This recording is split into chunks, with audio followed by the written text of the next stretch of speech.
AR ল্যাবরেটরির পক্ষ থেকে সবাইকে শুভেচ্ছা জানাচ্ছি। তো আজকে আপনাদের দেখাবো যে কিভাবে আমরা কোনো কিছু নোট করে রাখতে পারবো অনলাইনে।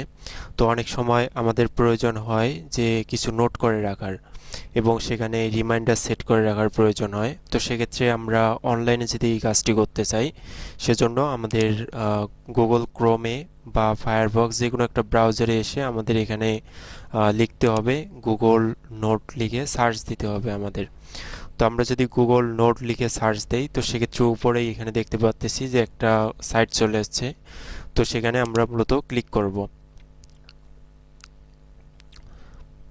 তো এখানে দেখেন আমাদের মূলত একটা সাইট চলে আসছে যেখানে আমরা মূলত কিছু নোট করে রাখতে পারবো, অর্থাৎ যেগুলো আমাদের নোট করে রাখার প্রয়োজন আমরা এখানে মূলত নোট করে রাখতে পারবো। তো প্রথমত আপনাদের এখানে জিমেল দ্বারা এটা সাইন ইন করে নিতে হবে। তো এখানে আপনারা জিমেল দ্বারা এটা সাইন ইন করে নেবেন মূলত, এবং পরবর্তীতে এখানে সাইডে অপশনগুলো দেখতে পাচ্ছেন। এখানে থ্রি ডটে ক্লিক করলে আমরা এখানে দেখতে পাচ্ছি নোটস, রিমাইন্ডার্স, এডিট, এরপর লেভেল, আর্কাইভ, এরপর ট্রাস্ট। তো এই অপশনগুলো এখানে রয়েছে। তো এখানে আমাদের সহজেই আমরা কোনো কিছু নোট করে রাখতে পারবো। তো এখানে টেক এ নোটে যদি আমরা ক্লিক করি এবং এখানে আমরা যদি কোনো কিছু টাইপ করি তাহলে সেটি নোট হয়ে যাবে, অর্থাৎ আমাদের এখানে মূলত সেভ করার প্রয়োজন নেই। জাস্ট আমরা এখানে লিখলেই অটোমেটিক এটি নোট আকারে সেভ হয়ে যাবে। ধরেন উদাহরণ হিসেবে আমি এখানে লিখতেছি এআর ল্যাবরেটরি।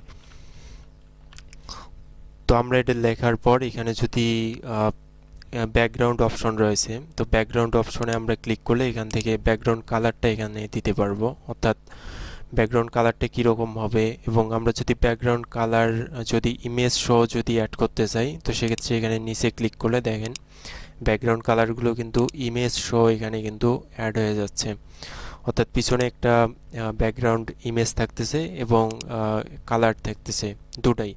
এবং আমরা যদি শুধুমাত্র সলিড কালার ইউজ করতে চাই, সেক্ষেত্রে উপরে ক্লিক করলে এখানে কিন্তু সলিড কালারগুলো আমরা এখান থেকে ইউজ করতে পারতেছি। তো এভাবেই আমরা আমাদের প্রয়োজন মতো এখানে কালারগুলো অ্যাডজাস্ট করে নেব, ব্যাকগ্রাউন্ড সহ বা সলিড কালার।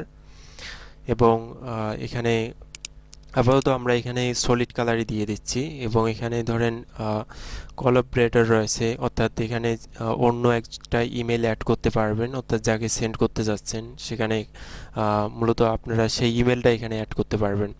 এবং এখানে রিমাইন্ডার একটা রয়েছে, তো রিমাইন্ড মি যে অপশন রয়েছে এখানে যদি ক্লিক করেন এবং ধরেন আমাদের প্রয়োজন পড়তেছে যে কালকে আমাদের একটা ক্লাস রয়েছে, তো সেই ক্লাসটা আমরা এখানে রিমাইন্ডার করে রাখবো।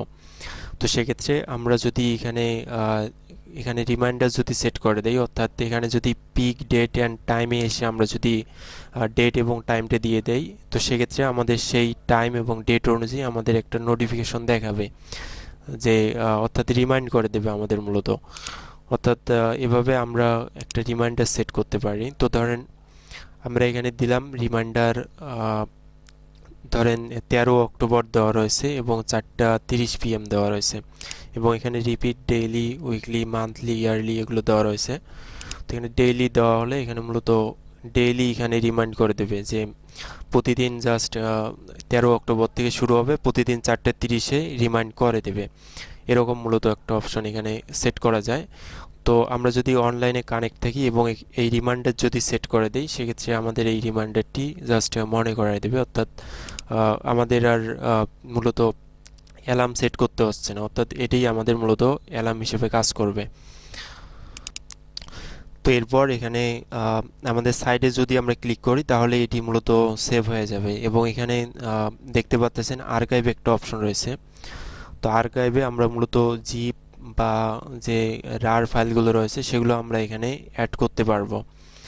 এরপর এখানে দেখেন এরপর রয়েছে নোট আর্কাইভ হয়ে গেছে যদি আমরা ক্লিক করি, এবং সেক্ষেত্রে আমরা এখানে আর্কাইভে এটা এখানে দেখতে পাচ্ছি। এবং এখানে আরেকটা অপশন রয়েছে, এখানে দেখেন ব্যাকগ্রাউন্ড অপশন, এরপর কোলাবরেটর, এরপর রিমাইন্ড মি এবং আর্কাইভ, এবং সাইডে আরেকটা অপশন রয়েছে অ্যাড ইমেজ। তো অ্যাড ইমেজের ক্ষেত্রে এখানে আমরা যদি ইমেজ অ্যাড করতে চাই কোনো, সেক্ষেত্রে আমরা এখান থেকে ইমেজ অ্যাড করতে পারবো, অর্থাৎ আমাদের হার্ড ডিস্ক বা এসএসডির মধ্যে যে ইমেজগুলো রয়েছে সেগুলো আমরা এখান থেকে পিক আপ করে নিয়ে অ্যাড করতে পারবো মূলত। এরপর এখানে মোর অপশনে থ্রি ডটে আমরা যদি ক্লিক করি এখানে মোর অপশন রয়েছে। তো এখানে ডিলেট নোট অপশন রয়েছে, অ্যাড লেভেল, add drawing, make a copy রয়েছে। এরপর copy to Google Docs, version history. তো এখানে অ্যাড ড্রয়িং একটা অপশন রয়েছে। তো অ্যাড ড্রয়িংয়ে এসে আমরা যদি কোনো কিছু এখানে ড্রয়িং করি তো সেই অনুযায়ী আমাদের সেই ড্রয়িংটা এখানে অ্যাড হয়ে যাবে মূলত। তো ধরেন আমরা এখানে ড্রয়িং হিসেবে লিখতেছি এয়ার ল্যাবরেটরি যদি লিখি, এখানে আপনারা কালার চেঞ্জ করতে পারবেন উপর থেকে।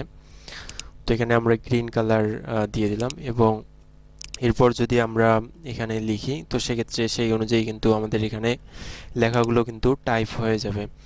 তো এরপর এখানে গ্রিড অপশন রয়েছে, আমরা এখান থেকে গ্রিড নিতে পারবো এবং গ্রিড নিয়ে বিভিন্ন ধরনের টেবিল বা যেগুলো গ্রাফ রয়েছে সেই গ্রাফগুলো আমরা মূলত এখানে ড্র করতে পারবো। তো এরপর আমরা এখানে যদি ব্যাগে চলে আসি তাহলে কিন্তু আমাদের দেখেন এটি এখানে ড্রয়িং হয়ে গেছে। এরপর ক্লোজে দিলেই আমাদের মূলত সেটি এখানে অ্যাড হয়ে যাবে। তো এভাবেই আমরা মূলত যে কোনো নোট অনলাইনে ক্রিয়েট করতে পারি।